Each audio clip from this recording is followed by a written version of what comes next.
This is a slideshow of the life and times of Freddy Read in around 1970 with us. It's about a 3-year period. This is the two of us in front of Lac Noir, the building that we assisted in building that we had a unit in.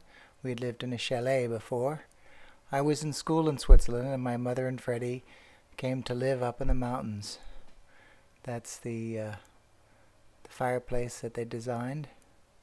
This is a early shot of Freddy. He has quite a story. This is in Zurich. The story I know is that he went off in the Marine Corps when he was 16, lied about his age to prove something to his father.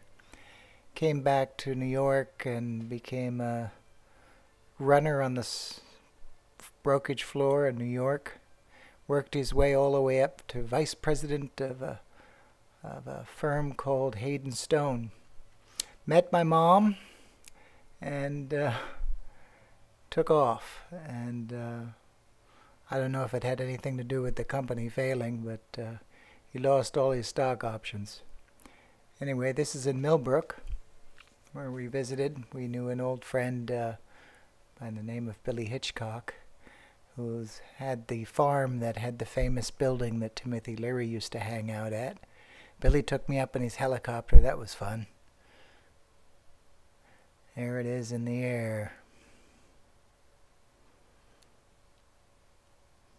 Yeah, and there's the building that was very famous, and the painting that was done by Billy's wife that my mom ended up with. This is Freddy in the airport, heading for Tupper Lake. That's me. I was pretty young. That's early on. Tupper Lake was a lumber camp that Freddy's family had purchased after the war for much of a pittance, because it had already been stripped of good lumber, so it was kind of worthless land. But as far as the eye could see, they owned, including an entire lake and an island. That was the kitchen area down there.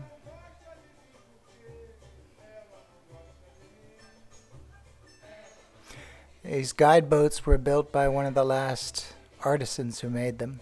Freddy taught me how to fly fish. There's the island in the lake.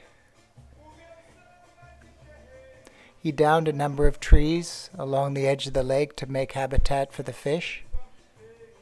I ended up catching the biggest brook trout ever, 13 inches. In fact, after that, Freddy went out on his own trying to beat my record. There are some scars he got during the Korean War. He's got some kind of infection. There's my mom looking very much like a Siboney Indian, which she believed to be part of that tribe from Guantanamo Bay, Cuba. This is in the cottage, or in the cabin. My brother assisting in the painting, being very studious. Beautiful fireplace. We got to shoot a .22. Also, Freddy let us shoot his .45 caliber Colt 45. That was kind of cool. This is Freddy at a Marine Corps reunion. This is in paradise on our porch. We were living a good life and doing yoga and meditation and all that sort of thing.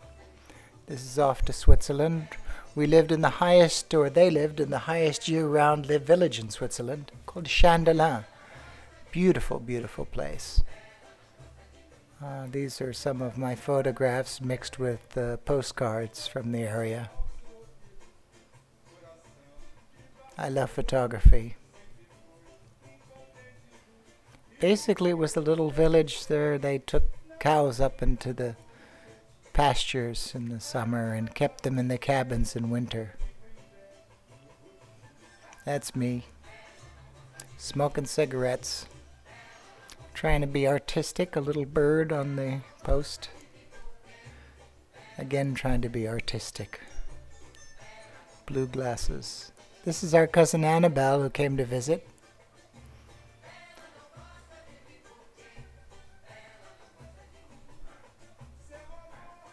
I believe that was the Matterhorn. And this is looking west, a black and white I took. This was our wonderful friend Jill. That was Greg's friend from school who came up. We both loved her dearly. I'm trying to be Joe Cool. My ski boots. Broke my leg there. There's Freddy walking up. He carried me upstairs every night when we lived in the chalet. This is the Desert Fox, a fantastic story that my mother and father had gone into Africa searching for the desert fox and never caught one, but we found one in Switzerland. This is going to town. It was only 100 francs a week for groceries. And we had to drive that Volkswagen. Freddy was great at driving it.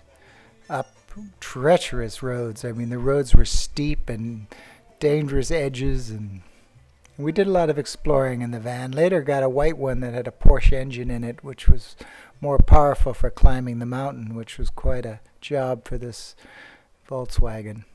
We took it off into Italy and places like that, to Glacier. This is going up there.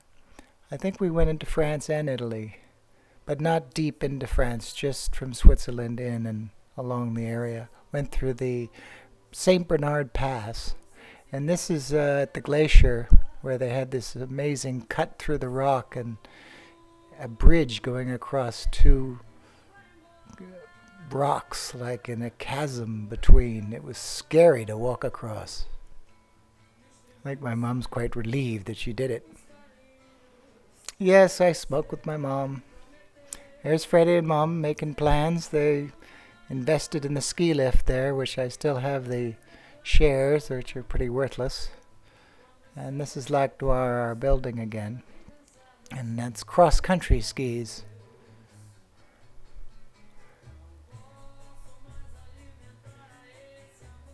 And next are pictures of the apartment, which are quite nice. There's also a painting of my mother's there. This is the glacier that leads into Lac Noir. We went up and checked out the lake, the original lake that the building was named after.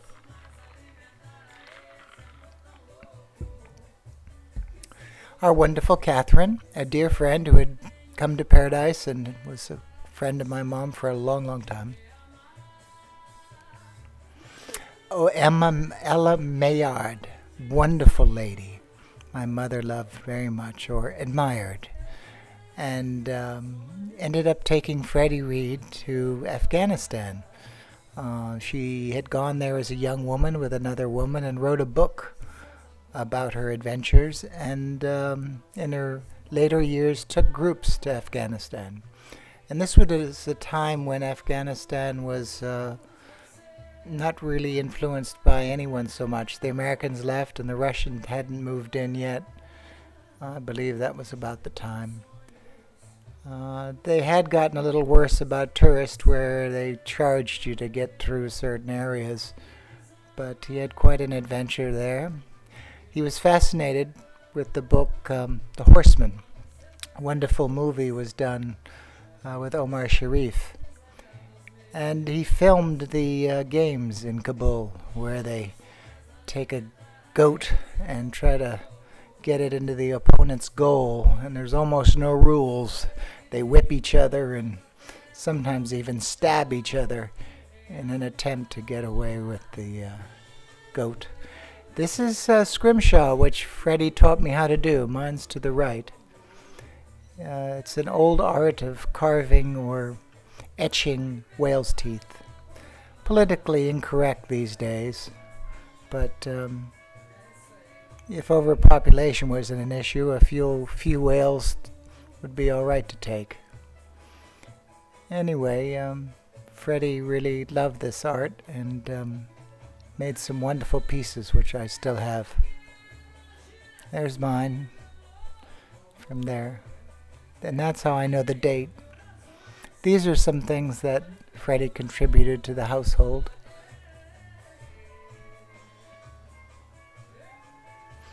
This is a tray from the Adirondacks. This is a friend's house that's well-known family of America. Wonderful to show the wealth capitalism can raise. It was the Phipps family. Freddy was quite friendly with the husband, and we took the children, Freddy's children. That's Freya there with my mom. We got a private tour. This is Freddy's home. His parents, they were old-fashioned. They believed in giving all their money to charity and let children fend for themselves, that they will rise to the top like cream. This is Freddy's art. He got quite a great success before his passing at making collages, which he sent me a number of, which I've scanned for your enjoyment.